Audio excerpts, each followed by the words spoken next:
welcome. Thank you so kindly for joining us. Welcome to Green Apple Books on the Park. My name is Cara Johnson. I'm the event coordinator for Green Apple. And tonight I'm very happy to welcome Jennifer Newens as we celebrate her book, Monday Night Mocktails, 52 Drinks to Welcome the Week. So welcome to all of you and welcome to Jen. Let's give her a round of applause. I'll do a quick sound check. Can people in the back hear me? Thank you so kindly. So should you need, let us know if you need like more amplification or anything. We're happy to accommodate. So I'm very excited that this book not only is, I'm going to grab your copy here. Not only is this book out now, and not only is it really beautiful, but it's also out in the Collective Book Studio, and it features these really beautiful photos from Allison Brown. I'm really excited for you to get your hands on this book. Very briefly, before we start, hello to our online audience there. I'm waving to a camera in case you can't see. Hello to our online audience. We are broadcasting from San Francisco, California. We open each of our events with a land acknowledgement. We are operating on unceded Ramaytush land, and we encourage you to donate either your time or monetary means to an Indigenous organization each time you hear a land acknowledgement. We have details about the Ramaytush Land Trust at the back desk. I think 2025 is going to be a big year for land back wins, as the end of 2024 was. So if you are interested in how to participate in this project of rematriation, we have details at the back desk. I have very brief housekeeping before I let Jen take over and we do the fun part. Now's a good time to silence your cell phones if you have not already. Is photo taking okay? Sure. Photo taking is cool. We got a sure. So photo taking is fine, just like don't take a call. That would be embarrassing for you. For you, yeah. Please do check out our full event calendar online at greenapplebooks.com. We have a really great season ahead of us, including the event you are currently attending. The restroom is behind me. It is going to be available after Jen's demo here and talk, and not during it. But it will be made available. If you need to know how to get there, do ask me and I will gladly help you.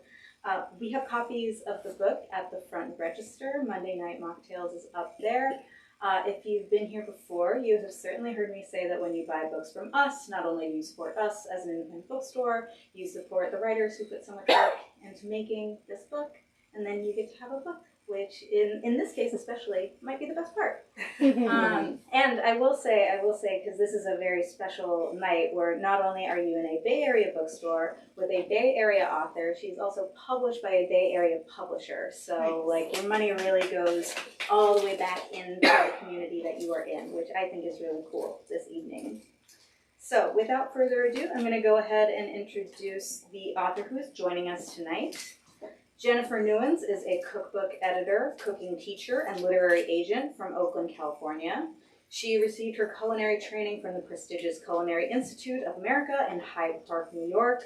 She believes that everyone deserves to have a special drink in a fancy glass with a pretty garnish at the end of a long day, whether or not they choose to put booze in it. She is the author of Monday Night Mocktails, which is the reason we are here tonight. Let's give Jen one more round of applause. Thanks everyone for coming tonight. It's really kind of thrilling that you all came out for me and for my book. I want to make this really interactive. If you've been to other bookstore events, it's typically like another author, and they read from their book, and then they read another passage, and they read another passage, and it doesn't work so well with a cookbook or a cocktail book. I also don't really have the capacity to, have my cocktail shaker and make cocktails by order. So please ask questions. I have a few things to talk about, but I do want to make this interactive, and I want to know what you want to know.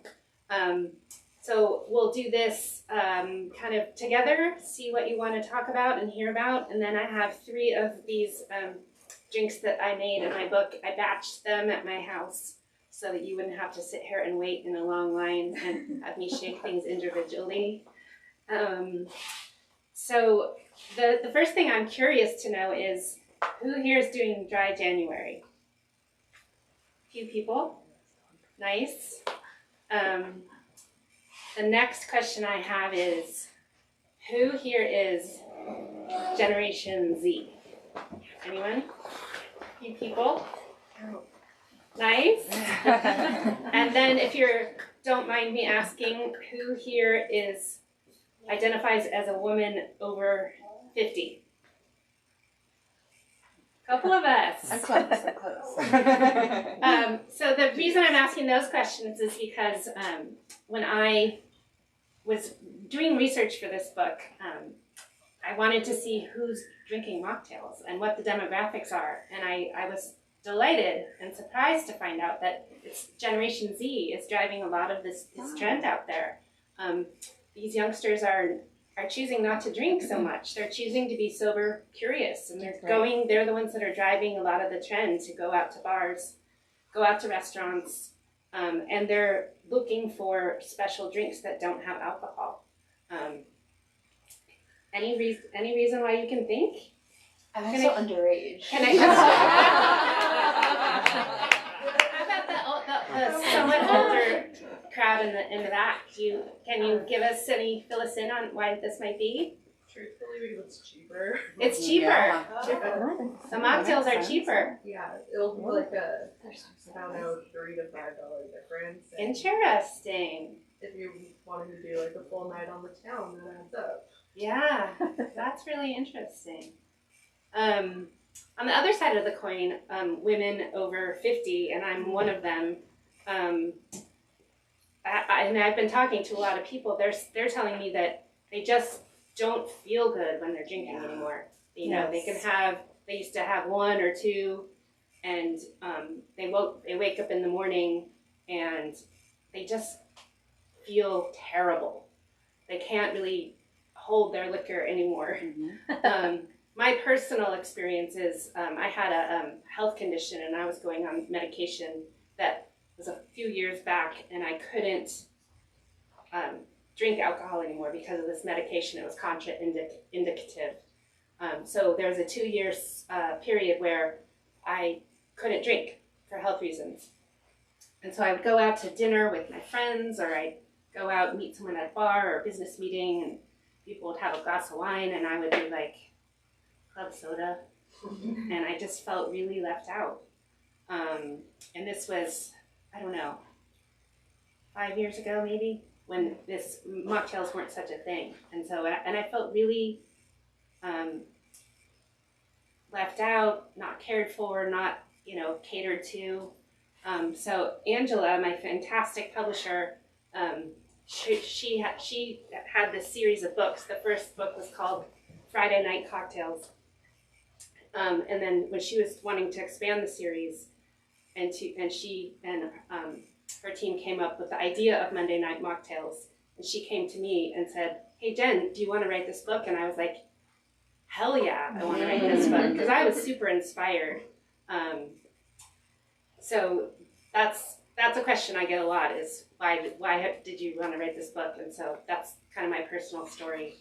The book is organized seasonally, so 52 drinks. There's one for every Monday of the year. Of course, you don't have to drink them on Mondays. You don't have to drink them in order, but it is organized by seasons. So right now we're in winter, and the book starts with spring. So if you go to the back of the book, now you can see I am a woman of a certain age. I have my glasses. We're now in winter. So the winter chapter starts in December and goes through February. So I'm using a lot of citrus. Does everyone know that citrus is actually in season in winter? So I'm using a lot of citrus in winter. This one here is called the turmeric lemon pop. It's a play on a lemon drop, but I infused simple syrup with turmeric, which is an antioxidant. So this is what you can try in a little bit. And then I have lots of citrus drinks in here. I have an Irish coffee. This is inspired by the Buena Vista, obviously, in Fisherman's Wharf, but instead of whipped cream, I use a coconut whipped cream. So I take a can of coconut milk and just that cream that's on the top, and I freeze it, and then I whip the coconut cream with some sugar, and it makes a little kind of modern version. And I use a 0 proof whiskey instead of the regular whiskey. So I'll talk about these ingredients in a minute. This one is called the Pink Palomita. It's a play on a paloma, which is a tequila and grapefruit drink in Mexico. So I'm using the fresh grapefruit that's in season right now. This is a rosemary mule. So it's a play on a Moscow mule. So it has ginger beer, 0 proof vodka, which is this one, and rosemary simple syrup. This one's really good. It's a cinnamon hot toddy. So I took cinnamon tea, lemon juice, apple cider, and again, the 0 proof whiskey. So hot drinks are really great in the winter as well. This is my party punch. I made this for you tonight. This has sparkling wine, apple cider, and some diced apples in it. What else? I made an eggnog. That was fun. So it's kind of like you make homemade ice cream with cream, egg yolks, nutmeg. But then instead of putting it through an ice cream maker, you just chill it. And then you can find really good non-alcoholic wine now. It didn't used to be that way, but they're starting to come out with some really good wines nowadays. And I'll go through that, and my favorite one in just a second, and I'll let you try that tonight. And then I have a mulled wine that you can serve at Christmas time. So, and then finally, I made up a non-alcoholic champagne cocktail that you can use to toast on New Year's Eve. So that's a sample of the winter chapter. The other chapters use similarly seasonal fruits and kind of plays on classic drinks or some original drinks. The other cocktail I have for you is actually in the spring chapter. But this is an original one I made myself. It's called a grapefruit fizz. It's pink grapefruit juice, thyme, fresh thyme infused simple syrup, and then this ingredient, it's called hop water. So this is one of those new things on the market. It's kind of an offshoot of beer, and it's really just sparkling water that's made with hops. So you get the flavor of beer, but it's not beer. It's kind of the flavor. Any questions so far? Curiosities? Yes. How did you mostly do research for all of your drinks? That's a great What was the question. process like? I started with classic cocktails. So the mojito, the Manhattan, the old fashioned. And so I wanted the book to have some of those classic cocktails that people order in bars and make non-alcoholic versions of them. But I didn't want the whole book to be that. So I sort of started researching those and then researching to see if I could find non-alcoholic versions of those spirits that would make them. And then I also wanted to have drinks that use seasonal ingredients because this was a seasonally organized book. So I thought about fruits like berries and strawberries in the summer, citrus in the winter. I just went blank about my seasons. But so I started to plot in where the seasonal fruits could go. In some cases I made plays on, or I added a variation to a classic cocktail like a mint julep. Instead of mint, I used basil because I thought that sounded more interesting. In the pina colada, I added kaffir lime leaves because I just thought pina coladas were boring and I wanted something a little bit different. So I experimented with that. I also didn't want the whole book to be just using these like fake alcohols. I also wanted to have some drinks that you could just make with delicious ingredients, juices and teas and things that you didn't have to use any of these specialized ingredients. So it was kind of a little bit here, a little bit there. And then when it came to testing, it was trial and error, and some things didn't work, so I had to toss them out. And then I just kind of balanced it out over the course of creating the manuscript. And then my husband tasted everything, and he would say, "I don't think so, Jen." Anyone else? Yes. So you mentioned that some of the things in the book are not using these specialty ingredients. Yeah. I was talking to you about my son who's 9, so obviously I'm not going to give him even 0 proof stuff. Do you have ideas like on how those things, like, can you make these without those ingredients too, and they would still taste very similar? I think it on a case-by-case basis you could, but there's one that I make in the summer. It's a berry kombucha. Oh, I saw that. Yeah. And you muddle it with basil, and you put a little lemon juice for balance. It's really good. Oh, nice. So you don't need to find any special ingredients for that. Thank you. I just opened it up to a stout float. So I saw that. That a bottle looks of good. Guinness, zero alcohol, and then you put ice cream in it. So good. Always good. Yeah. Thank you. Yeah. So there's this trade magazine called Publishers Weekly, and it's where books get reviewed. And it's the one criticism they had for my book was that I didn't call out brand names of spirits, non-alcoholic spirits, and it made me really angry because I did that on purpose. Yeah. We're really lucky here in California because we have access to a lot of different brands of zero proof spirits. But someone in, say, Wichita, Kansas, they don't have access to all the huge variety. They might not.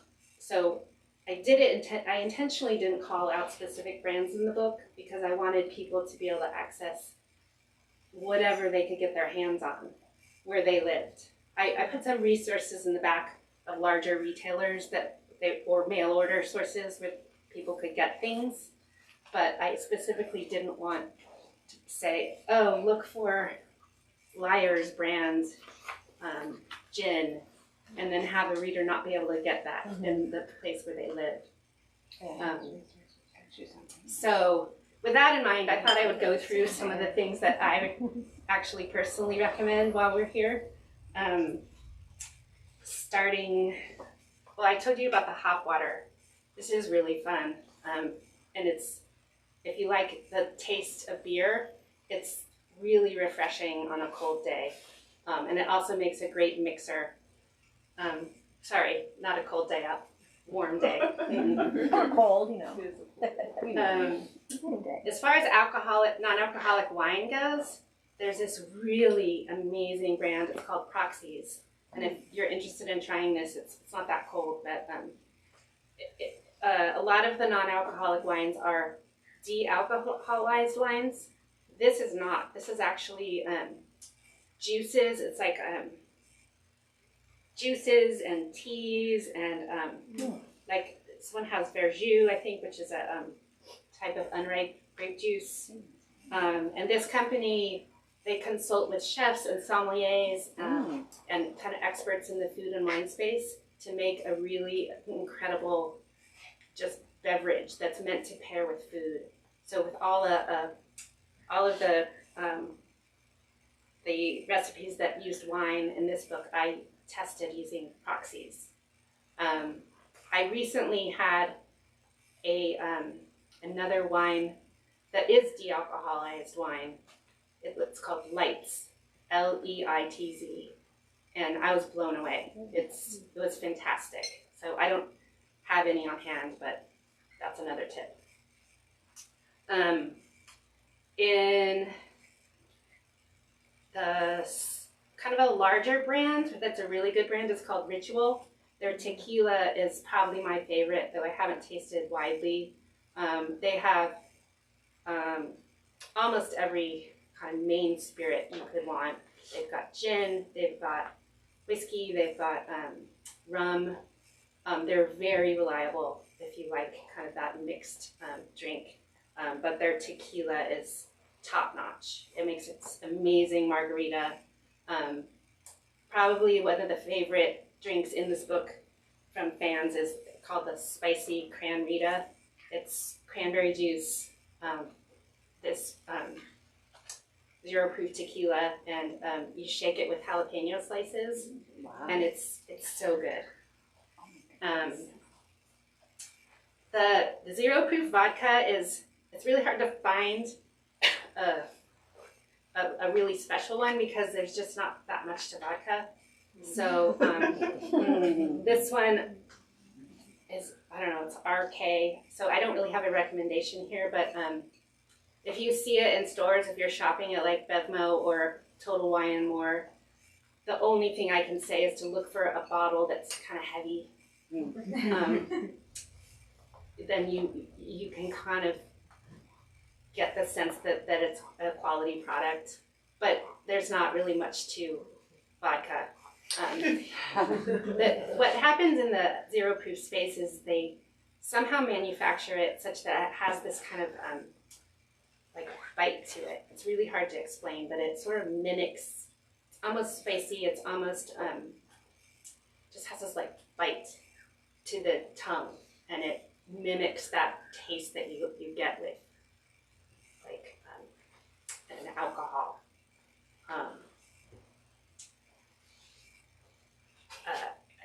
It's very hard to explain. For gin and for a lot of other 0 proof spirits, Lyres, so it's LYRE''S. They have a wide range of different spirits, and they call them different things. So this is their gin, but they're calling it Dry London Spirit.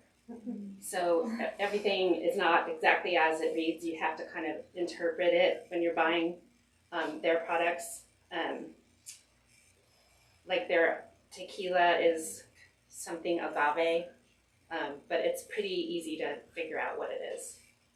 And then this one, Abstinence Spirits, is amazing. I discovered this brand at a food festival in the summer, and she had a booth, and there are bars everywhere, and then she had a booth, and there was a line like around the corner for her stuff.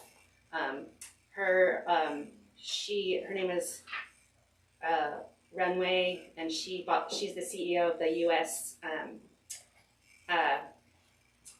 U.S. division. She lives in Oakland. It all comes from South Africa, all South African botanicals. This is her whiskey that I used in the party punch, in addition to the sparkling non-alcoholic wine. But I highly recommend Abstinence Spirits. It's a local brand. Non-alcoholic beers have also come a really long way. Athletic is a really good one. And Lagunitas is another one. Any questions? Yes? Were there recipes that didn't make it onto the book that you tried and were memorable and have a story to share? That didn't make it into the book? Yeah. Most of them made it. They just had to be tweaked, you know. A lot of it has to do with balance of sweetness and acid. So I use a ton of citrus in here. So it had to be usually just adjusted with more lime juice or lemon juice. There were probably a couple that I didn't keep. The ones that were tricky were the frozen cocktails. I had to have a frosé in here. And that took a little bit of doing to figure out how to get it just right so it would work every time. The one that was a little tricky was the pumpkin spice cocktail because it's not a flavor profile that I typically love. But I thought I had to have a pumpkin spice cocktail in a book that was seasonal. So I landed on, it was pumpkin spice toddy. And so I took pumpkin puree from a can, unsweetened, and it had some pumpkin spice, like pumpkin pie spice, some zero proof whiskey, so this, and hot water and lemon, and maple syrup. And it was really good. I did an in-store demo at a Nordstrom shop in October in Chicago, and it was a hit. The shoppers really loved it. So I was super proud of myself for that one. It's kind of like with me, like I'll have one piece of pumpkin pie, and then I'm done. Yeah. You know, You gotta just get your that pumpkin one spice. pumpkin slice on Thanksgiving, and then, you know, You got your seasoning. just Yeah. gotta get it in. Yeah. I'm definitely not one of those people who goes for the pumpkin spice lattes. No. Yes. I'm curious if there are other reasons beyond the ones you mentioned about why you think it's kind of trending right now to have non-alcoholic options. Like I know if I go out here, there's like really cool options at different places. I mean, any number of reasons. Some people are in recovery, and I think it's really respectful to have, lots of different options. There's pregnancy, there's people training for fitness, races. The Surgeon General report just came out last week with some very scary statistics on alcohol consumption. And I think a lot of bartenders are just getting really creative. So,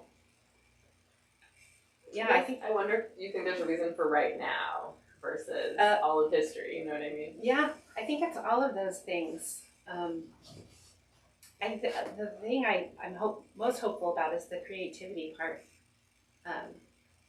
Sometimes you just feel like having something yummy, and I mean, sometimes I look at a menu and I mean, I drink alcohol and non-alcoholic drinks, but sometimes I actually look at a menu and I'm like, man, they put a lot of thought into that mocktail menu. I want that instead of the cocktail.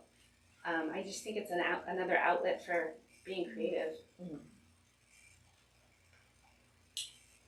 What do you think? Well, for me it's kind of funny because I never really liked alcohol. Yeah. So I was always like the weird one of all my friends, or like I never really got into drinking. So like for me it's just nice now they're actually really delicious options. Yeah. But I'm not aware of like other, like the regular kind of mainstream trends around it. Yeah. So now there are, lots of really cool, delicious things for you. Did I miss the question on sugar? Did you talk about that a little bit? Yes. Sugar. So my big question is like, are those alcohol, the brands that you, is it less sugar? When you don't have the alcohol That's a in very it? good question. And then just because I'm always thinking, oh, if I could make a mocktail, it's gonna be really high in sugar. So do you ever are there some recommendations on just like the sugar take on some of the drinks? This has total sugars less than 1 gram.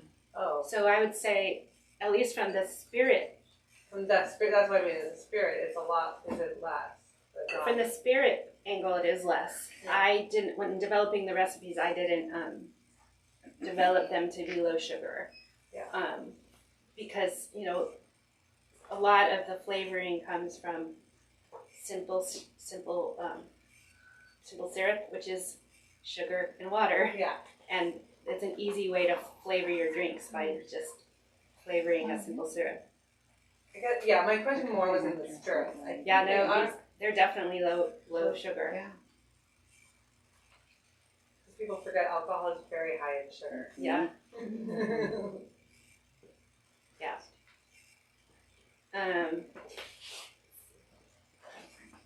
Yes. Could you talk more about the process of the non-alcoholic ingredients? Like, do you know? I don't know a ton about like how they're made. I don't either. Okay.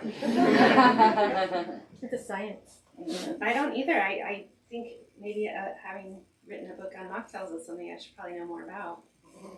I know the higher quality ones, like are here, they actually do distill the product, but they do it in such a way that the alcohol is distilled out. The first product on the market that I'm aware of was called Seedlit. Oh yeah. And that came out years ago, and then these kind of came on their heels. One thing I did discover is that they don't taste very good straight, unlike alcoholic spirits. A lot of people, the connoisseurs will drink those neat or with a little bit of water, but these just don't really have that delicious quality. They need to be mixed.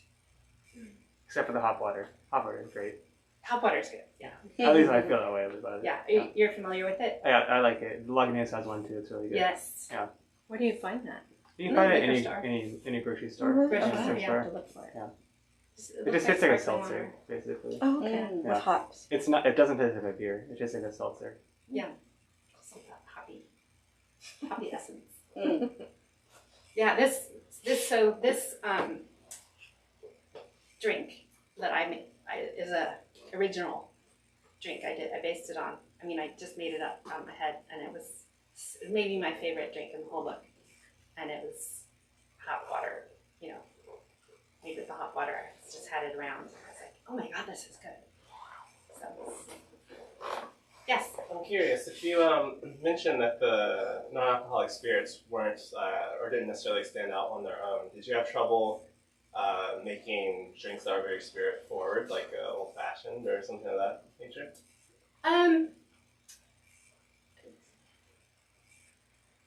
That's an interesting question. I would say that those are not necessarily my favorite in the book, but I still think they were good. I mean, they're good enough to put in the book. There's a gimlet in here with that I shook with cucumber, which it's just gin and cucumber really, and it's really good. And I think to answer your question, I think they were less successful maybe than some of the other drinks, but still solid. I mean, everyone's going to have a different taste as well. Does anyone like kombucha in the room?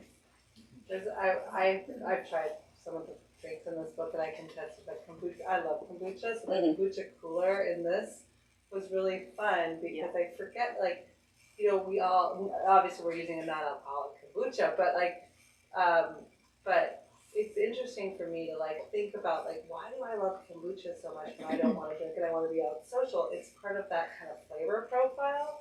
So what's really fun here is that you kind of are doing that. And my question for you is how to recommend to this group of people, if you get the book, how do you see somebody using it? What would be sort of your it's broken by season, which was a kind of a fun conversation you and I had. You wanted that challenge. So some of these books, some of these drinks you had to think about, like you did, from a food writing perspective, what's in season. And we gave you that challenge, and I think you did it. So that's what I want to understand is, you can use it just hey, what's in season, but you can use it in so many other ways. So how are you hoping people to use the book? Well, I'm hoping they start by just looking at it and thinking, oh, this looks good, this looks good, this looks good. Or, it's dry January, but I'm really craving this. Oh, well, I can find it in here. Or maybe it's holiday time and I miss my mom's eggnog. So I can see them using it in any number of ways. Thank you. Any other questions? Is anyone thirsty? Yeah.